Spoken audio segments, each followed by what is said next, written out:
ओम शांति। करवा चौथ व्रत की आप सभी को हार्दिक शुभकामनाएं और शुभ बधाई। आइए करवा चौथ व्रत की आध्यात्मिक रहस्य पर प्रकाश डालें। करवा चौथ भारतवर्ष के कुछ प्रांत हरियाणा, उत्तर प्रदेश, राजस्थान, पंजाब और मध्य प्रदेश में हर वर्ष कार्तिक माह के कृष्ण पक्ष के चतुर्दशी को मनाया जाता है। इस दिन महिलाएं अन्न जल का त्याग कर अपने पति की लंबी उम्र के लिए व्रत रखती हैं और रात्रि में चांद निकलने पर उसका दर्शन कर अपने पति के हाथों जल ग्रहण कर व्रत तोड़ती हैं, अर्थात उनका व्रत पूरा हो जाता है। इस पर्व के आध्यात्मिक रहस्य को जानने से पहले उससे जुड़ी हुई एक पौराणिक कथा पर प्रकाश डालते हैं। वीरावती नाम की एक स्त्री ने अपने पति के लिए करवा चौथ व्रत रखा। उसने सुबह से अन्न जल ग्रहण नहीं किया था। अचानक शाम के समय वह स्त्री मूर्छित हो जाती है।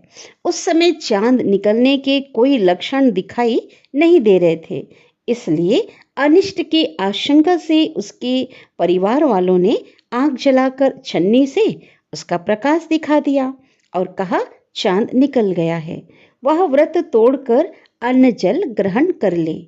वीरवती ने अपने परिवार वालों की बात मानकर व्रत तोड़ दिया। थोड़ी देर बाद खबर आई कि उसके पति की मृत्यु हो गई है। वह व्याकुल होकर विलाप करने लगी और ब्रह्मा जी से कहा कि मेरी पति की मृत्यु क्यों हो गई है।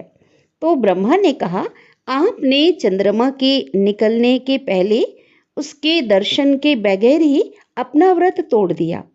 तब उसने ब्रह्मा जी से अपनी भूल की क्षमा याचना की और कहा, आगे से ऐसी भूल कभी भी नहीं होगी।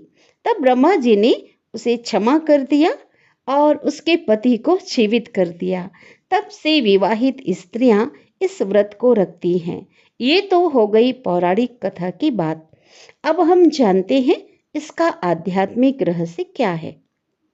करवा अर्थात ज्ञान का अमृत कलश, चौथ अर्थात 4 युग, सतयुग, त्रेता, द्वापर और कलयुग। चौथा युग कलयुग के अंत को दर्शाता है।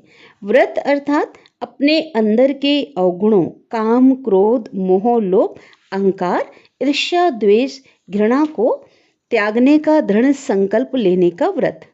छन्नी से चांद देखना अर्थात निराकार परमात्मा जिसे इन स्थूल चमड़ी की आंखों से नहीं देखा जा सकता है, उसे दिव्य ज्ञान चक्षु से महिमता से ही देखा जा सकता है।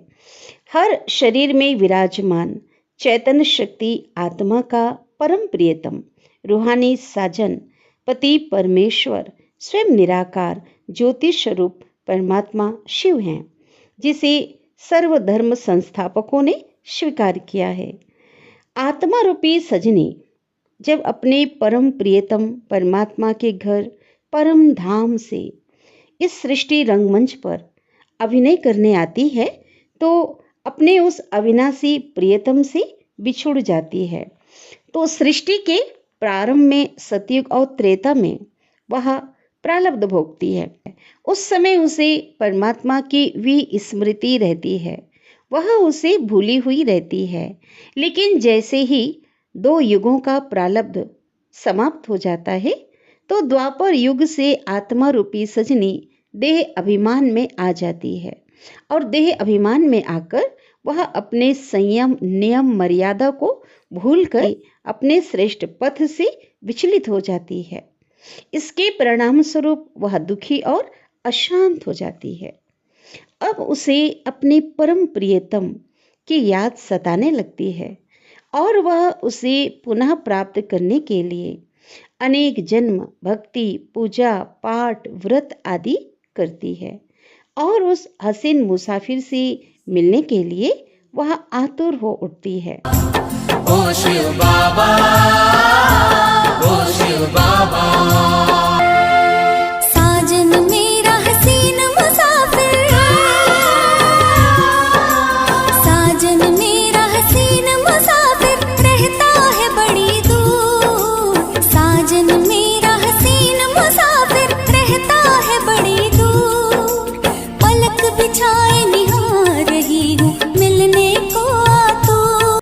समय आत्माओं का शिव साजन परम पिता परमात्मा जो परम धाम में रहते हैं, वह जन्म जन्म की प्रभु प्रेम की प्यासी आत्माओं की प्यास बुझाने के लिए, उन्हें तृप्त करने के लिए, अखंड सौभाग्यवती बनाने के लिए चौथ अर्थात 4 युग कलयुग के अंत में अवतरित होते हैं।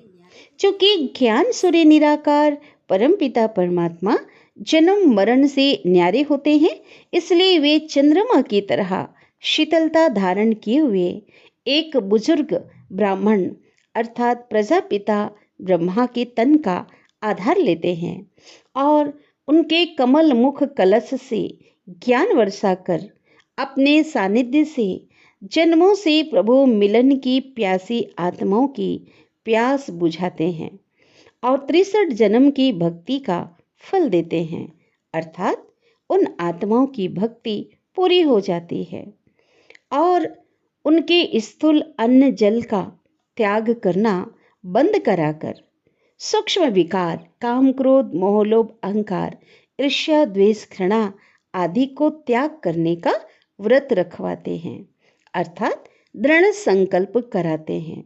दिव्य गुण रूपी 16 श्रृंगार करने का निर्देश देते हैं। वे 16 श्रृंगार इस प्रकार से हैं। माथे का तिलक, सदा अपने आत्म स्वरूप की स्मृति में जागती ज्योति बनकर रहना। जितना हम स्वयं के आत्मिक स्वरूप में स्थित रहते हैं, उतनी ही आत्मा की चमक बढ़ती जाती है। दूसरा है आंखों का काजल, सभी के प्रति आत्मिक पवित्र भाई भाई की दृष्टि रखना। इससे आंखों की रूहानियत बढ़ती जाती है, नयन पवित्र हो जाते हैं। तीसरा श्रृंगार होठों की लाली, लिपस्टिक, सदा हर्षित मुख रहने और शुभ बोल में मधुरता मिठास लाने की लाली। चौथा है नाक के नथ अर्थात सदा श्वासों श्वास अर्थात निरंतर प्रभु स्मृति में रहने का प्रतीक।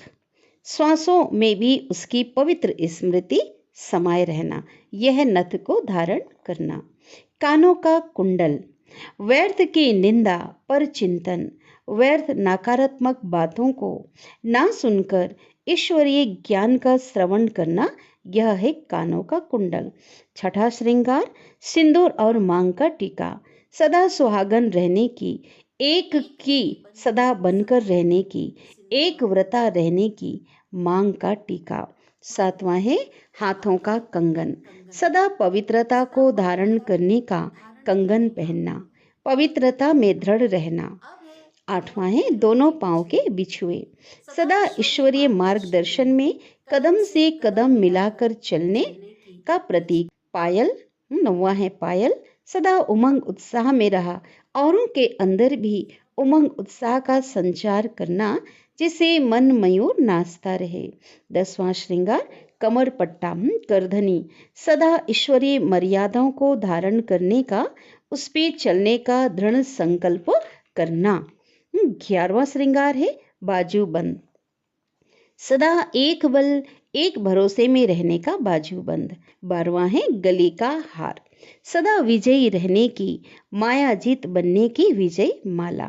13वां श्रृंगार अंगूठी, ईश्वरीय याद अर्थात योग बल से अष्ट शक्ति को धारण करने की अंगूठी। वह अष्ट शक्ति है समेटने की शक्ति, सहन शक्ति, निर्णय शक्ति, विस्तार को संकीर्ण करने की शक्ति, समाने की शक्ति, सामना करने की शक्ति, परखने की शक्ति और सहयोग शक्ति। चौथा है ड्रेस, देह अभिमान का वस्त्र त्याग कर सदा फरिश्तेपन का ड्रेस धारण करना।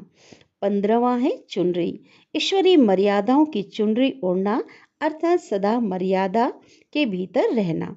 16वां श्रृंगार हाथों की मेहंदी, श्रेष्ठ कर्म करने की मेहंदी लगाना।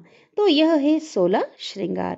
जब आत्माएं परम पिता के निर्देशानुसार कलयुग के अंत में संगम युग पर दिव्य गुणों का श्रृंगार करती है, तो वह आत्मा परमात्मा साजन को अति प्रिय होती है और जो सदा उनकी ही बनकर के रहती है, तो ऐसे अविनाशी श्रृंगार से प्रसन्न होकर के उसके ऐसे अविनाशी श्रृंगार से प्रसन्न होकर परम प्रियतम शिव भोलानाथ उसे आने वाली नई दुनिया, 2 युग, सतयुग और त्रेता युग में अखंड सौभाग्यवती बनने का वरदान देते हैं। और वह 2 युग ऐसा युग होगा जहाँ हर नर नारायण जैसा और हर नारी लक्ष्मी जैसी होगी।